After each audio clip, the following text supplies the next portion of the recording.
Now, selling media is actually really simple. All you need is just a regular bubble mailer. I recommend if you're doing anything with CDs to get a bubble mailer that has a lot more padding than you think, because these CDs, they have what's called a jewel case, and these jewel cases are made of really flimsy plastic that are actually incredibly easy to break. So it's just as simple as putting the CD into the poly mailer, seal it up, close it up. This is all you need. You don't need to put the CD in a box. You don't need to wrap it. All you need to do is buy a high quality poly mailer and you should be fine. The same works for video games. This is a PS4 game. Video games usually come in 3 different sizes. They'll come in this size. The Wii and Xbox 360 games are usually about an inch taller. And then you have some of the weirder games, like for example, Switch game are pretty thin. I'm sure you've seen how Switch games are. These poly mailers, I'll have a link to them. There's an Amazon listing for them. It's about 100 of them for $1 each. If you're selling multiple pieces of media per week, I recommend getting these. They come in different colors. They work really well, and I've sold 1,000 games using these bubble mailers, and they've never arrived broken. Next, when you're selling cards, TCG cards, or if you're selling things like stamps or gift cards, you can just use a regular envelope. Just put the card in here.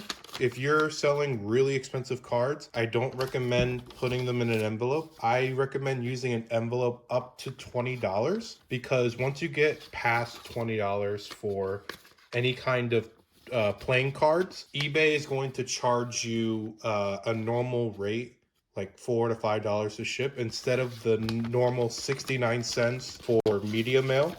So what you're gonna do, you're just gonna put the card in here, put it up to the top, seal it up, put the sticker on it, label or stamp, whatever you prefer, and this should be good.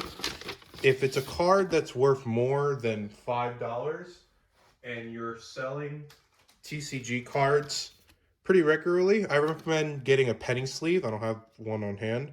And then putting that card with the penny sleeve into a top loader. This is a top loader. You can see plastic. Put that into the envelope, and this is going to protect it from pretty much everything. I've sold a couple hundred Pokemon cards this way that are under $20, and I've never had an issue. Now, if you are selling a card that's worth a little bit more money, I recommend getting a padded envelope. These padded envelopes are really durable. They're more durable than the poly mailers. Also, they don't crumble as much as poly mailers, and you get the benefit of that extra protection that you don't get from an envelope. This envelope is just a little bit of paper. You know, it's not too much to protect the card, but these padded envelopes are going to do that job just fine. These envelopes work great for cards. They work great for gift cards. Any kind of flat card, it's going to do really well. All you got to do is just put it in, take the sticker off, and then you're good to go. This is not going to break on you. I've sold about 5 cards that are worth $100. I shipped them in this, didn't have a single problem. Now, dealing with things like toys, figurines, action figures, or in this example, amiibos, this can get a little bit tricky, but as long as you follow some guidelines, you should be able to always ship any kind of toy or hard figurine without ever breaking it whatsoever. Now, I have 3 figurines here, and these 3 follow basically what it is, the 3 types of figurines you're going to be dealing with. You're going to be dealing with either figurines that are pretty straight. They don't really have anything extended. The figurine, is not holding anything that's going to cause you to damage it in shipping. It's really just like a flat board. This is something that's really easy to deal with. And then you'll have figurines that have some kind of thing poking out. In this case, it's a bow and arrow. You can see that the furthest point of the amiibo is really delicate. It's not really close to the base. So you need to make sure that this part is really secure before you ship it out. And then finally, you just have things that are just massive, things that have moving parts. So you see here, this can be manipulated in any kind of way. And this stuff can be really hard to ship. because just one little chip, one little crack, you're just asking for a return and negative feedback. So we got to learn how to ship out things like this as well. So let's start with the easy figurines, the one that are kind of like a straight line. Here I have a really big bubble mailer.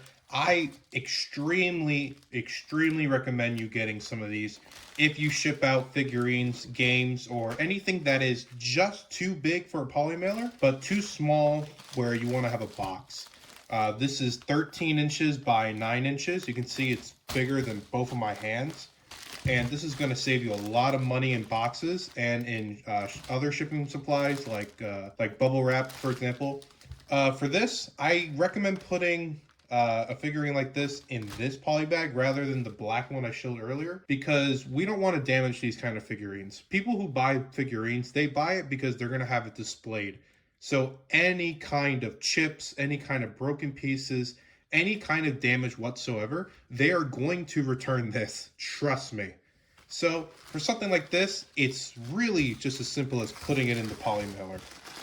And right now it's not that secure, but all you got to do is crumple it, fold it in on itself, but not so that it's folding the figurine obviously, but just folding it in on itself so it takes up more area, and then you're just going to roll it up. Roll it up. If you can finesse it, you can rip this part off and have it stick, but if you don't feel comfortable doing that, you can always just get a piece of tape and you can tape it up, and this thing will survive a nuclear bomb. There is no way there's going to be any kind of damage to this. As long as when you fold it in on itself, you're not folding the amiibo, everything should be fine. Now for these kinds of amiibos or any kind of figurines that have, pieces out here that are kind of flimsy, we're going to use the same method. We're going to put it in a poly mailer. However, we can't use the same folding technique because you can see how we would have to fold it really big on itself so that we don't catch that bow and arrow and bend it. And I just don't feel that comfortable doing that. So to combat this, all we got to do is take a little bit of bubble wrap, put it around the figurine, and now it's secure. This is not going to bend. Put it in here, and then you want to fold it in on itself long ways. You don't want to crumble it like this because we don't want to have any chance of damaging that bow. And then wrap it up like this, and then you should be fine. This thing can survive getting fired out of a cannon. And then finally, with figurines like this, there's not really much you can do in terms of cheating ways into getting it to fit inside a poly mailer. For something like this, you can just take his arms and fold them in on itself. Because this is a figurine that is malleable, you can just do pretty much whatever you want as long as you're not putting too much pressure everywhere. And then you can wrap it up. I would use probably a couple layers of bubble wrap. This thing's not really going to go anywhere. After a couple more bubble wrap, put it in here, wrap it up, and it should be good to go.